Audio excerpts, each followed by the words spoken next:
This is J-Ram. And this is Billy. And this is another episode of Retro Review. And today we're taking this in a different direction. We're done with the Friday the 13th series, James. That's right. We're done with horror for a little bit, maybe. It was really fun. It was. We had a wild ride. Yeah, if you haven't, check out the last episodes of our retro reviews. Definitely, actually, that's all of the retro reviews at this point. Yeah, that's right. Yeah, we didn't do any other film reviews yet. Not yet. But you know what? We've got a lot of ideas, and we're looking for movies that are like pre-2004, something a little older. We talked about Scooby-Doo 2, Monsters Unleashed. Oh, yeah. Which meets the cutoff date. It's 2004, so maybe we'll do that series. Oh, yeah. Scooby-Doo would be fun. Yeah, it would. Man, bad CGI all around. Almost as fun as this. Yeah, we're going to ruin your childhoods. If you couldn't tell from the intro song, this episode we'll talk about the Mighty Morphin Power Rangers movie. Man, and it was a childhood favorite of mine. Like, I had a Power Rangers birthday cake when I was like 6 or 7, something around there. No, maybe that was my 5th birthday, because I know that my 6th birthday was Godzilla, the 1999 Godzilla. Yeah, that shit. That's one we definitely Or was it 98? Hold on. I was 6 in 98, so that would mean it would have to be after Matthew Godzilla. Broderick. Yeah, so I guess it was like 98 then. Maybe. But today we're talking about the Mighty Morphin Power Rangers, which was like my childhood heroes. And mine too. I remember every series vividly up until, I want to say, Time Force.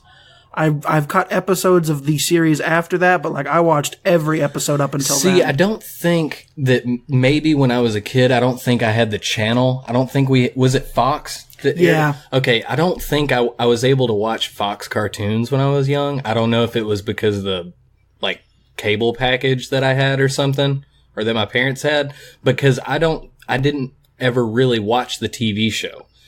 It was the movie or movies. If there was multiple movies, were there? There's only one sequel to this. Really? Yeah. Are we going to cover that one too? Turbo, a Power Rangers movie. It's set up like the next. They used that to go from Power Rangers Zeo into the next season of the show, which would be Power Rangers Turbo. Yeah. The movie was to introduce how they got their turbo powers, much like this movie introduces us how they get their ninja powers. But before we get into that, we also want to let you know that if you don't like this movie, that's okay, because the show pretends this movie doesn't exist. Even back in the 90s, they were doing that shit. Yeah, and I guess you'll see is maybe a theme with, I guess older films, because they didn't have to build all of these big universes that they do now. That's right. So used to, they would just, if they didn't, want to go in a certain direction, they'd just be like, I'll just ignore it. Like, that's just how they did it back then. Yeah, like season 3 of Well, look at Friday the 13th. Yeah. It has like 3 different retcons in it. It does. It really does. Like 3 or 4. Like, I think half of the films were like retcons. Don't pay attention to those previous films. Yeah, I know. It just doesn't make any sense to me. But a lot of things are not going to make sense because this movie... Uh-oh. We're in trouble. Something's come along and gonna burst our bubble. Yeah. Man. Oh, man. That song couldn't be more fitting. Man, I remember this movie a whole lot different. I mean, I remember even when I was a kid, I didn't, take it too seriously or anything.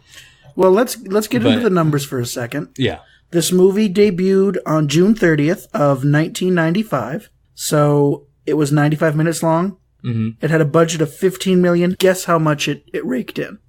I don't know. Let me guess, $30 million. Higher. Higher? Yeah. $40 million? More. $100 million. Less. Okay. $66.5 million. Yeah, it would have surprised the hell out of me if it would have made $100 million. It would have surprised the hell out of everybody. Yeah. My biggest critique of this film, and I don't know if this is just a common critique that I have with films and TV shows lately. I've just started watching Stranger Things, and one of my biggest critiques up to this point is how it would have been much better looking and been a little more real if they would have used practical effects for some of the stuff. Like the Demogorgon creature is, CGI, and it's a TV show. I mean, it's not going to have top of the line, CGI work done. Which is weird considering the movie we're talking about. If you ever watched the TV show and then you watch this movie, you're going to wonder how a $15 million movie had worse CGI and special effects than the TV show did. I don't know. Did the TV show use CGI in it a lot? Like I said, I didn't watch. No, that's the thing. It used like practical effects. It took the toys and made them large so that it looked like they were monsters and Zords fighting. Okay. I'm just saying, like, Zordon looked way better on the show. Oh, Zordon? Yeah. Than he did in the movie. Yeah, was it a different actor maybe? I don't know. He looked better on the show. Yeah, he kind of looked deathly in this film. Real deathly. But we'll get into that. Let's jump into this plot, James. All right. So the Mighty Morphin Power Rangers participate with Bulk and Skull, who, if you remember, are the two bully characters. They're dumb, but they're the bully characters of the show. Well, they participate in a charity skydive for the Angel Grove Observatory in anticipation of Orion's Comet, which is scheduled to pass by. Not Orion's. It was Ryan's Comet. Nah, man. Orion's. I think you just misheard them. No, we had the subtitles on, James. It said Ryan's Comet. All right, fine. Ryan's Comet. It might have been like maybe the people were just like shortening it or something. Maybe. I don't know. But it said Ryan. It said my name. Okay, fine. That's why you love this movie. The Blue Ranger's named Billy, and the comet is Ryan's Comet, you ego. Yeah, exactly. But anyway, so they're participating Ryan's Comet, which is going to pass by the Earth in 2 days. Remember that. That's very important. 2 days. 2 days. So, and apparently, it's like they're saving this observatory from like being torn down or something. I guess. Why would there be an observatory in the middle of a city? Observatories are on the tops of mountains. All right, well, we'll just do this right now. Where is Angel Grove? It looks like New York City. I thought it looked like California. What? I think it looks like sunny and warm. I think California. L.A.? Maybe. Where's the planet that they go to in this movie? We don't know. Yeah. Anyway, of course, all the Power Rangers do cool air flips and stuff, and like they do a great show and each one of them lands exactly on the bullseye of the giant target on the ground. Yeah. What about Bulk and Skull, you may ask? Well, they actually missed the landing zone and land in the middle of a construction site. Yeah. Kind of looks like a big quarry, like they're digging the foundation for this future building. So think of it as like a big giant hole is what they fell in. Yep, but what do they find in that hole? Well, the workers uncover some sort of, it looks like a giant manhole with like some ancient like sculptures on it of like animals, I think. Yeah, let's stop right there for a second. Yeah. These people live in a world where there are Power Rangers. Yeah. Where their city constantly gets threatened by monsters, where there is a Lord Zed and Rita Repulsa. Why on earth, when they find this weird-looking manhole thing, would they decide to open it? Yeah, he's like, give me a crane in here. And they like strap it up, and when they pull it up, then like all of the smoke like starts billowing out. Yeah, why wouldn't you call the Power Rangers and go, hey, we found something. Do you guys know anything about this before we like, I don't know, do something stupid like open it and unleash more monsters? I'll say I think they thought it was maybe like a sewer or something. I don't know. But of course there's not. What's in there is a giant egg. It's like in a claw. It's like in a giant claw. And Lord Zed and Rita Repulsa and Goldar and Mordaunt. No, I'm not a super fan. I'm reading the plot. That's how I remember all these names. Well, they arrive at the construction site and crack open the egg, and out comes a morphological being named Ivan Ooze. That's right. He's purple. He's drippy. And he's our main villain of this film. So he's been in that egg for 6,000 years. Okay. He's been, again, that's another thing to remember, listeners. He's been in there for 6,000 years. He was trapped, of course, by Zordon and a group of young warriors, a.k.a. previous generation of Power Rangers. Yeah. Because apparently Zordon's been taking on new teenagers throughout the centuries. Even though, and there was actually as we discussed in our Juvenoia episode, teenagers weren't created until the... like 1920s or something? Yeah. 1930s, something like that. 20s, I think. Yeah. But But yeah, it was really interesting. But I mean, he's apparently aware of all the things that's happened on Earth. The Renaissance, the Black Plague. He brings up stuff like that when he's... But he was supposed to be trapped underground in an egg for 6,000 years. Mm-hmm. Yeah. Anyway, the Rangers come to battle him, and he gets away while they're trying to take out all of his goons. And while they're fighting the goons, he goes to their command center. Yeah. And incapacitates Zordon and basically destroys the command center. Yeah. Which, of course, takes away the Rangers' powers. Yeah, and it takes away his power, too, and his life force is being drained. Well, he's trapped in some kind of time loop or something, I think Billy said. Yeah.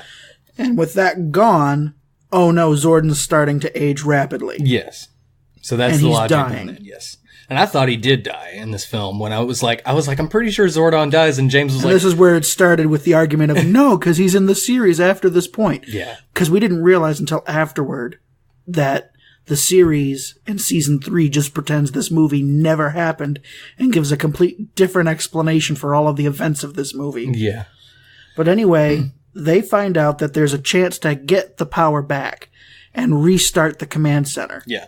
And so they use the last bit of power they can muster to send the Rangers to this planet where they say they can find the great power. Yeah, Phaedos. Mm-hmm. And I don't know, we don't know how far away this planet is or how the days work there. Because it seems like the days are only like 3 minutes in length. Yeah. Either that or, well, I mean, like I said, it all happens in the span of 2 days. Yes. So we got to keep that in mind. On Earth, it's only 2 days. Exactly. So anyway, on the moon, Ivan usurps Rita and Zed. Yeah. And he goes, I'm taking over the joint, and traps them in a snow globe. Yes. And then he introduces his army. You might remember in the series they had those clay bad guys that you hit in the center of the chest on the symbol, and that made them dissolve. Yeah. Well, Ooze has his own form of that. The Tengu Warriors. Yeah, which are like bird people. Crow people. Crow people. And so he sends those warriors to Phaedos so that they can get the Rangers while he builds an army of zombie adults. Yes. And he uses this by his new product called Ooze. Ivan Ooze's Ooze. Yeah. Uh-huh. Which is some kind of like, it looks like gack or like the slime stuff. Yeah, slime, that's it. Yeah, the slime stuff the kids play with. And strangely enough, it doesn't affect children. Yes. Because this is the 90s and child labor is wrong. It only affects adults when they touch it. And he uses this as like a mind control thing to capture the parents and have them dig up his... Basically his Zords, but he calls them Ectomorphicon Titans. Yes, so they're like, there's 2 of them. And they are the ones that like helped him almost like destroy the world 6,000 years ago before Zordon and the Power Rangers they captured him and put him in this egg. Yeah. So... Oh, that's the timeline. Before we get any further, though, we missed out talking about Zed and his line that you loved when he first discovers Ivan Ooze. He goes, "I am Lord Zed, enemy of all that is good and decent." Yeah. It's like, wow, you're opposed to anything good and decent? Yeah. Yeah, the show sets up very clearly. Helping old ladies cross the street? No. No, make them suffer. Watch them crawl. Yeah, he's a character. Yeah, this movie sets up its villains very well. You know how bad they are. Despite the fact that this movie has flaws and does not hold up at all. Yeah, again, do not watch this if you liked this movie or if you liked the show. Just don't do it. Preserve it in your memory as, oh, that was a pretty cool movie. Man, this is like when I was like pre 5 years old. Like it's in the border of like what I remember and what I do remember as a kid. Yeah. So it's kind of weird watching it because it's like, oh, I remember that scene. Oh, I remember that scene. But it's like, I have no recollection of really watching this film. Well, of course, while on Phaedos, the Rangers are almost killed by the Tengu until Dulcea shows up. Yeah. And she's like Xena the warrior princess or something. She's Phaedos' master warrior. And she initially tells them to leave for their own safety because this planet is also littered with skeletons of different creatures that they don't ever really explain who they are. Yeah, and when they get there, they find some bones, and I was wondering if there was going to be like an explanation for that. But she kind of does explain it because she says this place is littered with the bones of the people who's tried to seek the great power and failed. And they failed, yeah. But they tell her they're not going to fail because they're the Power Rangers and they were sent by Zordon. Yeah. Which, of course, she knows Zordon because everyone does in this universe. Yeah. And she agrees to help them. And she takes them to an ancient ruin temple where they have to acquire the powers. It's an ancient Ninjetti temple, James. Okay, I was getting there. They go to the ancient temple where they have to acquire the power of the Ninjetti. I wonder if the Ninjetti are anything like our ninjas. I mean, clearly they are, because the costumes they end up wearing while on the planet are pretty much knockoff of ninja costumes. Yeah, they I don't know, they don't like have the masks, they just have these little like pretty much where you can just see their eyes. It's ninja costumes. Yeah, basically. Of different colors. Because whether they're in their plain clothes or their Power Ranger outfits, they always are wearing the color of what Power Ranger they are. Yeah. So you can tell them apart. Yeah, because James was like, I can't remember what you said, but I was like, yeah, you can tell which one's which because they always wear. Each parachute matches the color of what Ranger they are when they jump out of the plane. Not only that, their outfits too. Like the Blue Rangers always wear a blue shirt. How does no one put together the Yellow who the Ranger? She's are? Wearing like yellow shorts, pink shorts. Like I'm just saying, it was. Oh yeah, it's clear. Yeah. But anyway, so once they get the power of the Ninjetti, each Ranger evidently has an animal spirit. Mm-hmm. The Yellow Ranger is the bear. Mm-hmm. That's Aisha. Rocky, who's the Red Ranger, is the ape. Mm-hmm. Billy, the Blue Ranger, is the wolf. Kim is the pink and is the crane. Adam is the Black Ranger and the frog. Mm-hmm. And Tommy, who is my favorite, is the Falcon. The White Ranger. And so they get imbued with these spirit powers, and then they go off into the jungle to find the monolith. Yep. And the monolith is what gives them the great power from their spirits, I guess. Not the monolith from 2001. Yeah, I know. They kept on saying monolith, and I was like, they're going to find this big black thing out there and be turned into aliens. Boom, boom, boom, boom. Dude, we should review that movie. We should. I haven't seen it. It's excellent. I've only seen pieces. I hold it in high regard. I really like it. I have the book and its sequel. Really? Mm-hmm.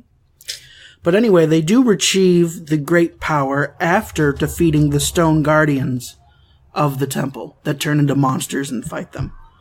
Well, while they're getting these powers, Ivan's on Earth, and they finally unearthed the Ectomorphicons. Mm-hmm. And he unleashes them on Angel Grove and orders the parents to commit suicide. Yeah. At the construction site. He said, go leap to your doom. And of course they're zombies, so they march off going, leap to our doom, leap to our doom. It's really creepy. Man, super, it's cringy in a way. Oh man, it's going to get worse because we're going to get to the CGI soon. Yeah. Oh man, the CGI battle is terrible. Yeah, remember in the show they used to have like the Zords look so real? Not anymore.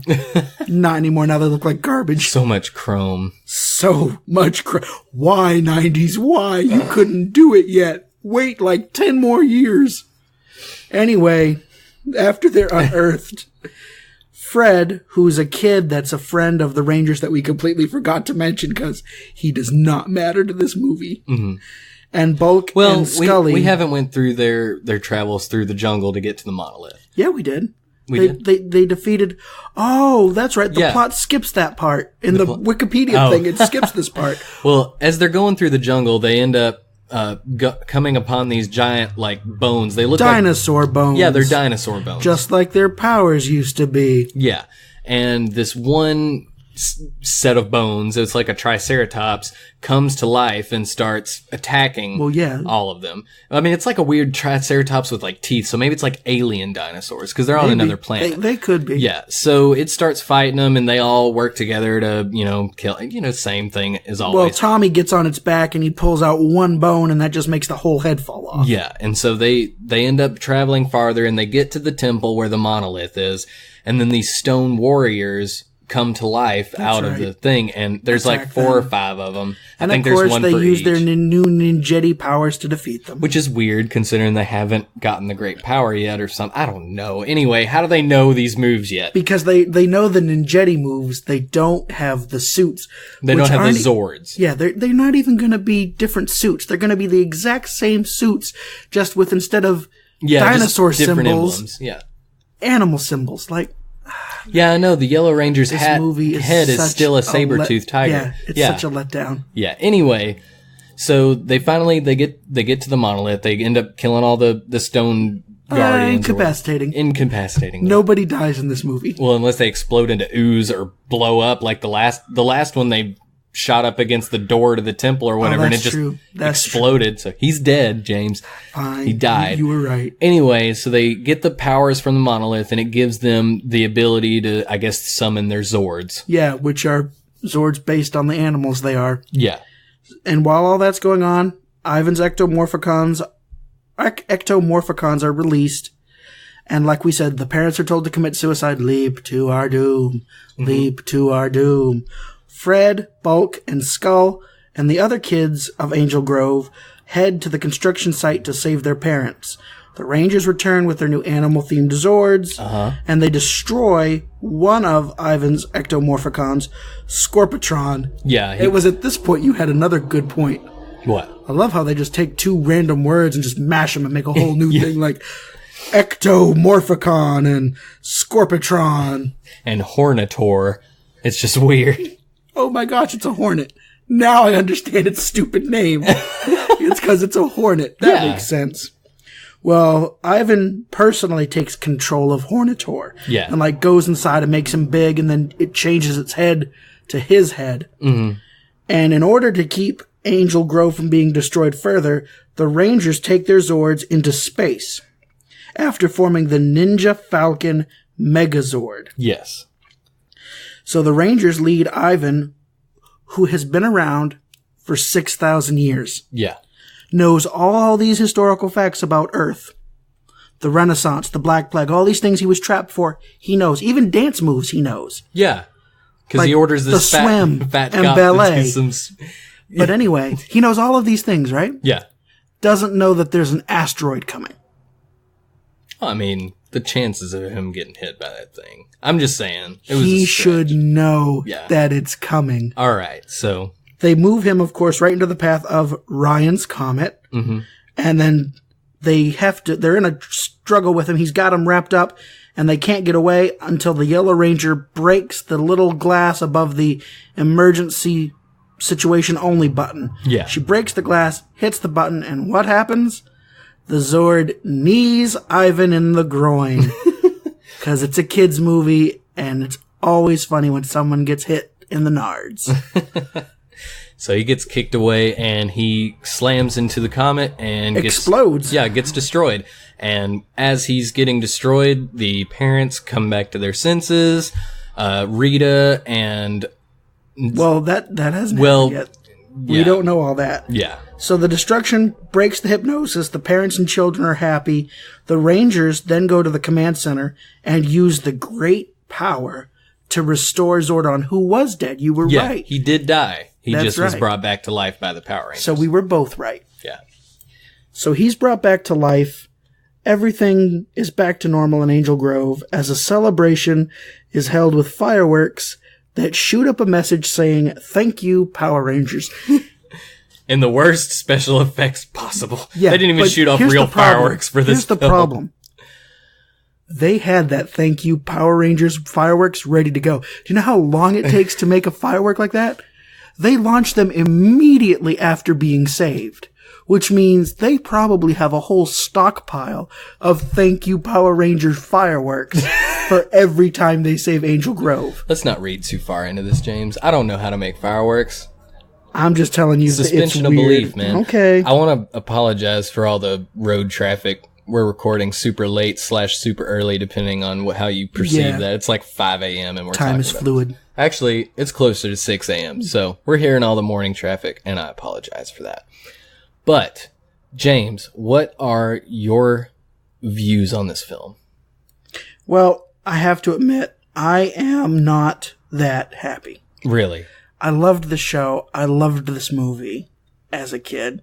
Revisiting it now and realizing just how awful. Was it entertaining? Or was it just hard to watch all around? It was hard to watch because it was like murdering my childhood in front of me. I'm not going to go so far as like some Star Wars and be like, it was raping my childhood. It's not that bad, but it's such a letdown. It wasn't even campy fun. Like, at least with some of those bad Jason movies, there's like campy fun. Yeah. With this, it's just like bad CGI, bad you know what? There is one thing that saves it. What? Uh-oh. We're in trouble. It's a catchy song. It is. And the music video is so trippy. Yeah, go check out that music video. It's, the song is called... Completely centered around the Power Rangers. Yeah. It's Trouble by the band Shampoo. Yeah, it's like their only hit. Yeah. Which makes sense. Yeah, which is why I felt confident in using it as the intro. Yeah, I don't blame you. They're not going to come after us. No. They don't even know we exist. No. Most people don't, James. That's not true. Lots of people know we exist. Yes. We have business cards. That's right, we do. But now let's talk about that end credit scene. Yeah. Just before the credits roll. Yeah. Just before the credits start rolling, you see Rita and Zed. What was his name? Lord Zed. Lord Zed. Come into the throne room because Goldar is spinning around in Zed's throne going, I am King Goldor. Yeah. King of the universe. And then Zed and Rita come in, which is when it cuts to the credits and that, we're in trouble. Yeah. It's a great song. Super catchy. I can't get it out of my head. Yep. Gonna be singing it for days.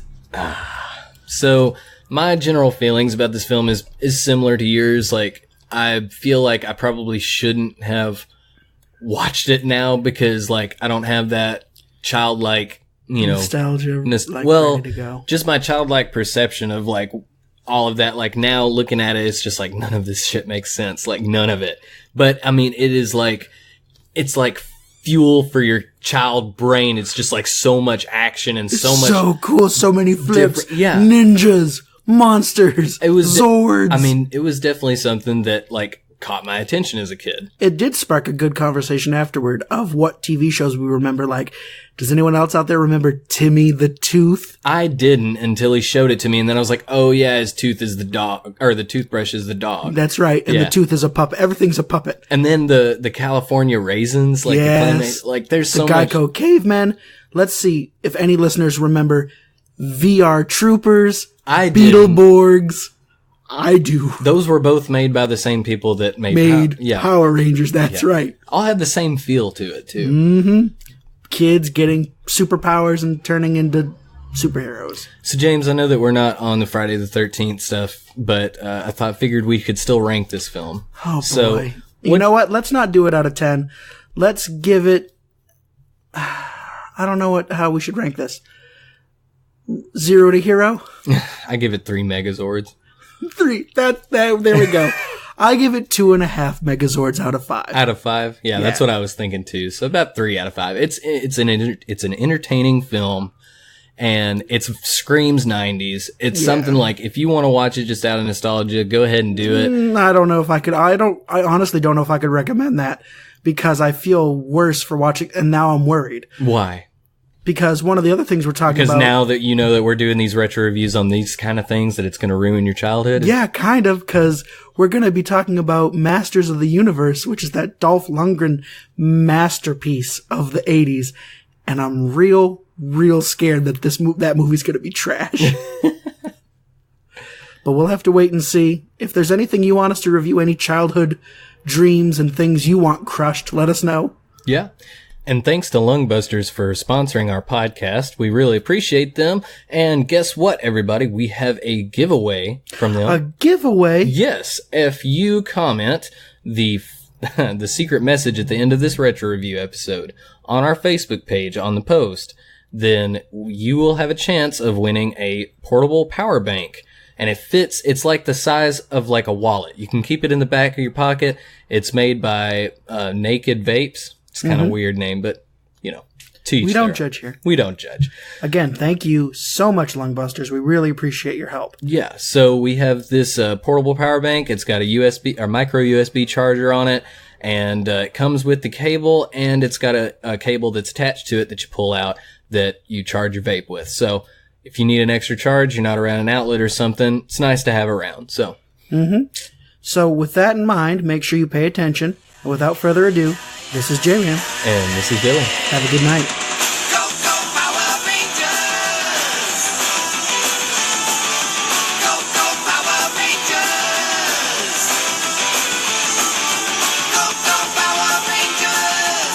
Mighty Morphin Power Rangers!